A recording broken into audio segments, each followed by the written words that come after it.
Welcome back to the Rick Smith Show. Now, here is Rick Smith. So we live in a world right now where every time you turn around, someone's tracking your movements, someone's following you with a camera. Every time, playing games with the kids, they're even recording our every movement. We're almost programmed to where every second of our day is being either filmed or documented in one way or another. And the question becomes, what happened to privacy? What happened to, those intimate moments? And what happened to our information, our data, our papers, our privacy in our papers? What happened to our rights? And what happens when corporate America gets a hold of it? And what happens when our government gets a hold of it? That is the question. And here to share some thoughts on all of those questions and maybe how we deal with it and how we take some control over it. I've asked Thom Hartmann to come talk with us. Thom is a talk radio host, the king of progressive media, also the host, also the author of the latest book, The Hidden History of Big Brother in America, How the Death of Privacy and the Rise of Surveillance Threatens Us and Our Democracy. Thom, thanks for taking time for us. Hey, Rick, it's great being back with you. Thank you for inviting me. So, we live in this time. I mean, like my kids, they don't know anything other than being, surveilled, watched by cameras, recorded, constantly under, the laptops they get from school or watching them or recording them. They don't know any better. You and I, we expect privacy. Sadly, they don't. Yeah, it's amazing the changes that have happened just in the last 20 years or 25 years, I guess, at the most. There's this doctrine that goes back to the 11th century England, the Castle Doctrine. A man's home is his castle, but there's a certain responsibility associated with that. If you, Rick, put a sign out in front of your house tonight saying, big party at midnight, come on in, doors open, and just let any old skeezy person come in and do whatever they wanted, and you ended up with somebody in the back room shooting up heroin and somebody in the other room raping somebody and somebody in the kitchen showing, child pornography or something. If the cops busted in, they wouldn't just arrest all those bad guys. They'd arrest you because you let it happen in your house. Right. It's the flip side. It's your castle, but you're also responsible for it. That has been the law of the United States, the English-speaking world, literally since the 1100s. And in 1996, in their brilliant wisdom, Congress passed a law called the Telecommunications Act of 1996, Section 230, that says that's true. If a business invites people in and they're committing crimes and the business knows about it, they can go to jail. If you invite people into your home and they commit crimes and you know about it, you can go to jail. But if you build a house on the internet and people come in there and they're buying and selling people and they're selling weapons and they're organizing terrorist attacks, you have no responsibility whatsoever. And that was, the beginning of Mark Zuckerberg becoming one of the richest men on earth. And one of the most powerful our kids people. Don't remember a time before that when the internet was safe. I used to run forums on CompuServe from 1981 to 1996. They paid us to do that to make sure that kind of stuff didn't happen. But boy, when this got decriminalized, it was off to the races. So now that the genie's out of the bottle, is there a way to shove it back in? Yeah, we could fix Section 230. And by the way, this isn't just some old liberal saying this.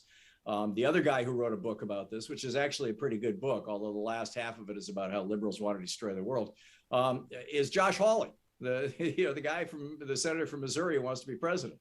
There is a bipartisan concern about just reasonable limits. The other thing is, when Donald Trump became president, he put Ajit Pai, a guy who is a lawyer for Verizon, in charge of the FCC. Now, again, since the 1920s, if the police or the guy down the street or your phone company want to listen to your phone conversation, they have to have a warrant signed by the judge per the Fourth Amendment. And that was true of the internet up until about 3 years ago. And then Ajit Pai came, and nobody could read what you were doing. Your internet service provider couldn't read what you were doing. It was covered by what's called Title II of the Telecommunications Act. Ajit Pai blew that up. So now your internet service provider brings the service into your home, and your children's home, brings your children's service in, can literally watch everything you are doing, every single keystroke, every page you visit, whether you slow down for a particular picture or you linger on a particular ad. They can read all your email inbound, all your email outbound, everything you do, and they can record it and they can sell it. And, again, this is something that literally no other fully democratic country in the world will tolerate. And for some reason here in America, we're just taking it. No, and not just taking it, we're selling it. I mean, exactly. This is for profit is what it is. Making a lot of money on it. They're making a ton of money on it. And it's, and again, we were arguing about this before Pi did it back then. And, I was fighting against it then because, then it was about the children, because clearly did not want my kids being targeted as they are right now, because these social media apps are doing just that. First, it's the kids, and now you've got them used to being targeted and their information being out there. This is a huge problem.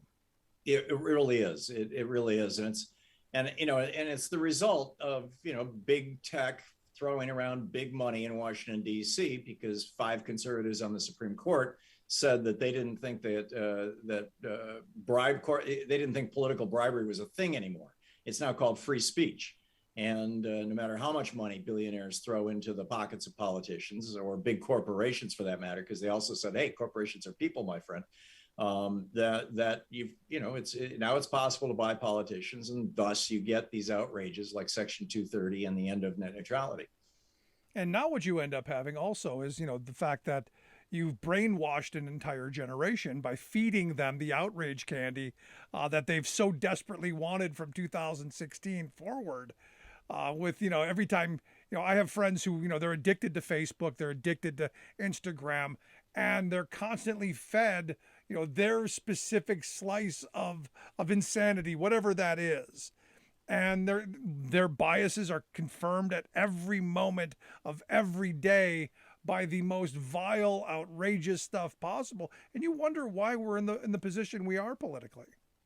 Yeah, in the book, I draw an analogy to that. I was in South America a couple of decades ago, hanging out with some shamans down in Peru, and they gave me some coca leaf to chew on. And, it was like a weak cup of coffee. It was just a really mild buzz. In the Middle East, I've smoked opium, same deal. It's not as strong as, your weakest prescription painkiller. But if you take opium or if you take cocaine and you distill it down to its finest essence, you got crack and you got heroin, and it will destroy your friggin' life. That's what these algorithms do. They are taking our human interactions, our anger, our fears, our hopes, our loves, all of our emotions, and distilling them down into the purest essence they possibly can, and mainlining it right through our eyeballs into our nervous system. And like you said, Rick, it's addictive, just like all those drugs would be. And it's frankly insane that we allow this to happen, and we allow these companies to maintain these algorithms as trade secrets. And the thing is the most vile part of it is it's all for profit. It all comes back to keeping your eyeballs on that screen, getting addicted to that notification that you run to the screen so that they can make profit off of you going back over and over and over again. They don't care about democracy. They don't care about family values. They don't care about anything other than the bottom line, which is cash in their pockets. That's right, and how much of it they can keep, recycle to politicians on their side. But I think people are waking up. Europe has woken up. They passed a internet privacy law. Not only can your internet service providers not snoop on you in Europe, they would go to jail, and the police. But also, and not only have they done, thus bringing back net neutrality, and not only have they largely blown up Section 230 or their equivalent of it, but they've also come up with this thing called the right to be forgotten.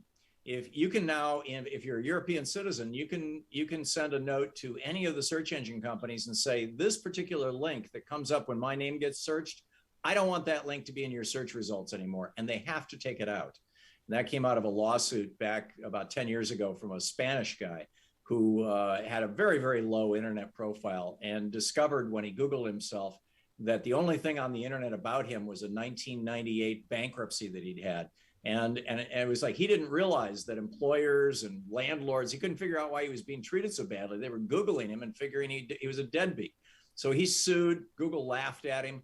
The EU got behind him, and now they got a law. Yeah, see, now I think that's something Rick Santorum could probably get behind. You're listening to The Rick Smith Show here with Thom Hartmann.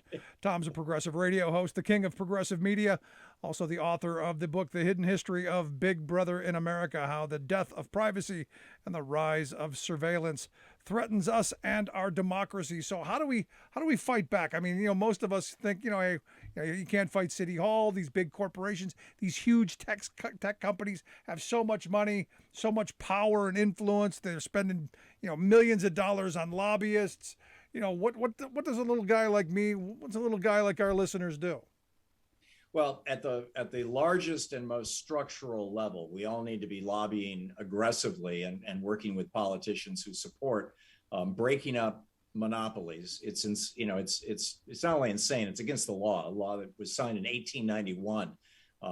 It's against the law for one company to own 90% of an industry, like Google does with search engines, for example, or Facebook with social media. So number one, which is not 90%, but it's huge. So number one, break up the monopolies. Number two, undo Donald Trump's destruction of net neutrality and bring the internet back under Title II of the Telecommunications Act.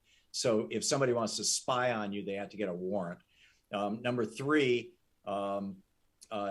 undo or rewrite Section 230 of the Telecom Act of 96 so that social media companies are actually have some responsibility. It need not be draconian, but they have some responsibility for what goes on in the houses that they've built on the internet. And number four, we need to, and this is one of the main things I try to do with the book, is inform people about all the ways that you're being spied on. I mean, from your smart car to your thermostat to your refrigerator. I mean, smart beds now, they're sending the information back to the mothership about when you go to bed, when you wake up, how well you sleep, so that they can sell that information to somebody who might want to sell you a sleep remedy or a CPAP machine or something. I mean, there's the thermostat companies have the ability to sell information to, oh, look at this, somebody's varying their temperature a lot. Must be some woman going through menopause or somebody having cancer therapy. And the doorbell companies now, you can't get a smart doorbell without being tied into somebody's server. So they know everybody who comes into your house, when you leave, when you're gone, whether you had a party or not, everything. And I mean, and now they're hooking them up with police departments around the country. So it's like, it's time to wake the hell up. Yeah, no, I have friends who have the Alexa and all those things, the little assistants, which I refuse to get. I'm sure it's on my phone, and I'm sure it's still, possibly gotten. But they say, hey, I've been talking about this, and all of a sudden, all of my ads start popping up as this. It's almost that you can't get away from it. I mean, right. It's creeped into our lives in such a way, Tom, that you almost can't get away from it. These guys are really good at what they do, and they've had 20 years or more to fine tune their skill, and with no oversight, no controls, no regulations. What's really nuts, Rick, is if somebody said the NFL should just scrap the rule book. A team wants to have 12 men on the field, no problem. As long as they grease the skids of the commissioners. People are like, no, there need to be rules. You can't have a game without rules. Well, the economy is that way. The politics is that way. The internet is that way. We need some friggin' rules. There you go. Good stuff, Tom. I appreciate the time. I hope folks will check out the book, The Hidden History of Big Brother in America. We'll get links out on social media. You can check it out. Written by Thom Hartmann. Good stuff, Tom. Thanks so much. Thanks so much for having me, Rick. It's always great talking to you. Good stuff. I appreciate the time. Love to hear your thoughts. You can give us a call, 1-866-416-RICK, 1-866-416-7425. Make sure you check out the website, thericksmithshow.com. If you're just joining us, make sure you grab the podcast, iTunes, Stitcher, Podbean, wherever you get your podcast. Make sure you grab it from there. Going to take a quick break. Right back after this with your thoughts. 1-866-416-RICK, 1-866-416-7425. This is The Rick Smith Show. We're working people. Come to talk.